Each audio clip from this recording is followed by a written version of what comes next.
all about the intensive care unit, how to prepare kids for an ICU visit. Written by Alexandria Friesen and Morgan Livingstone, and illustrated by Maria Lima. If you have this book, grab your copy and read along with me. An important message for the kids. Hey kids! Alexandria and Morgan wrote this book to help you understand everything you need to know about the different things that can happen when someone in your life is sick with a serious injury or illness and needs to be at the hospital to receive care and recover quickly and safely. This book will explain the things you might see if you visit your family, friends, and loved ones, and the way that you can still feel connected to that person if they must stay in the hospital for a long time. We know it can be scary, but we also want you to know it is the best place for them to be. Remember to ask questions you have to a grown-up you can trust. This can be a parent or grandparent, doctor, nurse, or another adult in your life. We hope you enjoy this book and that it helps you learn that hospital care is the best it has ever been. You were just living your normal life and having fun when suddenly, boom! Something happened. Someone in your life got sick or hurt. First, the doctor and nurses need to figure out how sick or hurt the person is. There are many reasons why a person can be extremely sick or hurt. When someone is really sick or hurt, the doctors and nurses may decide that they should stay in a special part of the hospital called the Intensive Care Unit, or ICU.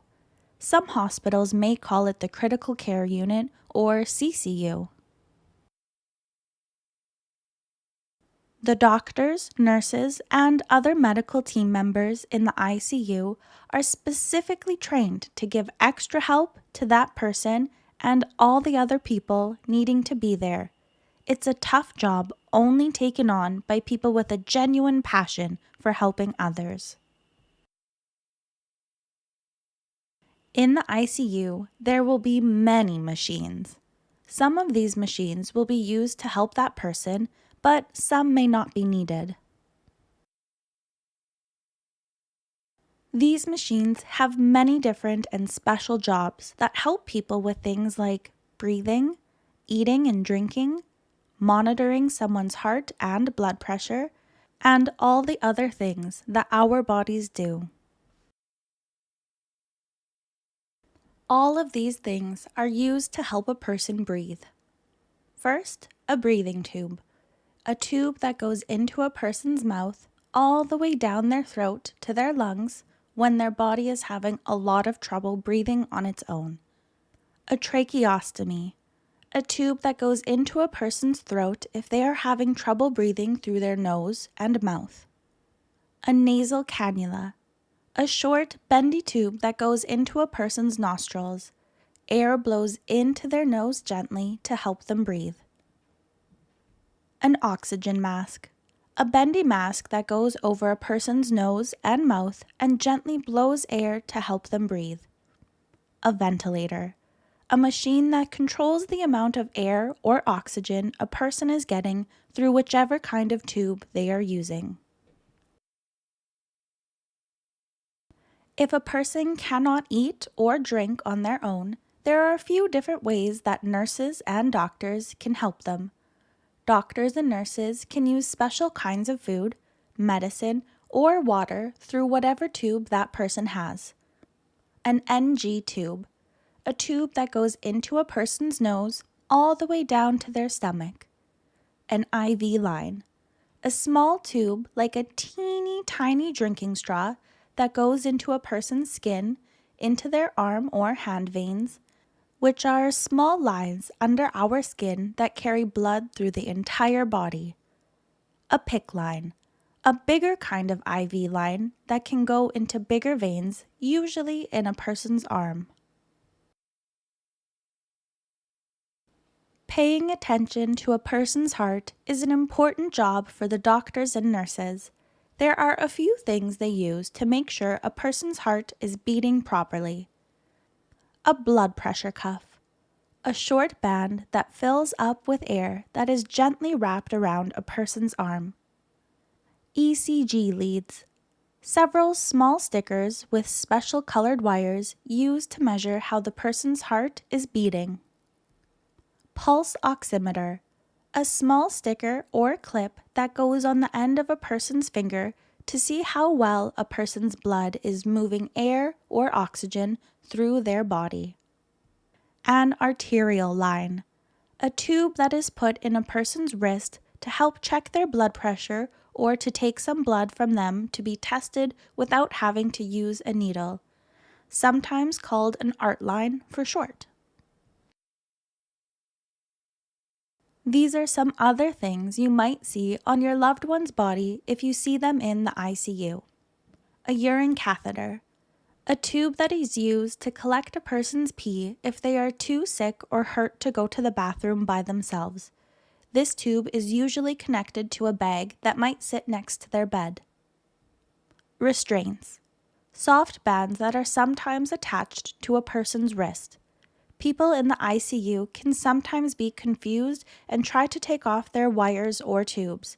This can be unsafe and should only be done by someone on that person's medical team. These bands help to keep a patient safe if they get confused, frightened, or forgetful. In the ICU, all of these machines make many different noises, like beeps, whooshes, and hums. This is all normal.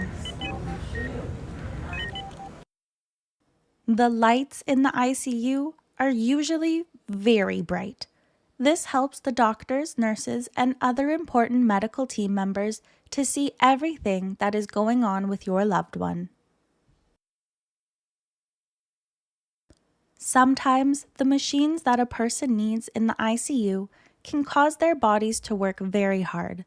When this happens, a doctor or nurse may want the person to be sleeping so their body can rest. They will give that person a special sleeping medicine that will put their body into a special sleep so they do not feel or hear any of the machines at all. This is called sedation. If you visit your family member or friend in the ICU, there are many things you can do. You can hold their hand, talk or sing to them, and give them a hug or a kiss. You can bring some things with you too. You can bring crafts or drawings you have made, a book to read them, or a small stuffed animal. And don't forget pictures. Everybody loves pictures. Sometimes the machines or tubes can make it hard to be close to that person. Sometimes they may even look a little strange. Remember that they are all important in helping that person get better. If you are able to do a virtual visit, there are lots of things you can say and do. You can show the person something you have made at home and tell them how much you miss them. You can sing them a song and share stories about all of the things you have been doing at home or at school. There are many reasons a person may need to be in the ICU. Some people stay in the ICU for a short time, and some people may stay for a long time to receive special care. Everyone is different. Remember that that person's doctors and nurses are working extremely hard to help them. If you have questions about the ICU and what will be happening during the time your loved one is in the hospital, make sure to ask questions. If the adults in your life don't know the answer, you can ask if there's a child life specialist or other helper at the hospital that can help with your questions. When you are visiting the ICU, you will likely see the staff wearing things like masks, gloves, gowns, and face shields. These are different types of personal protective equipment, or PPE. They wear them in the hospital and in the patient's rooms to keep everyone safe from germs and infections. If you visit the ICU in person, you might be asked to wear some of these things too, like a special uniform.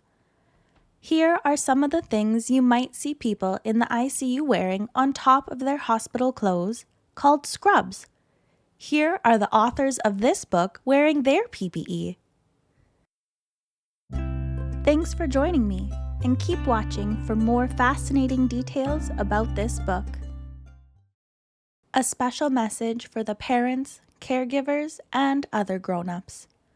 As important adults in children's lives, it's our job to help them understand when someone in their life is extremely sick or terminally ill, and what is happening when this person is receiving care in an intensive care or critical care unit, ICU or CCU.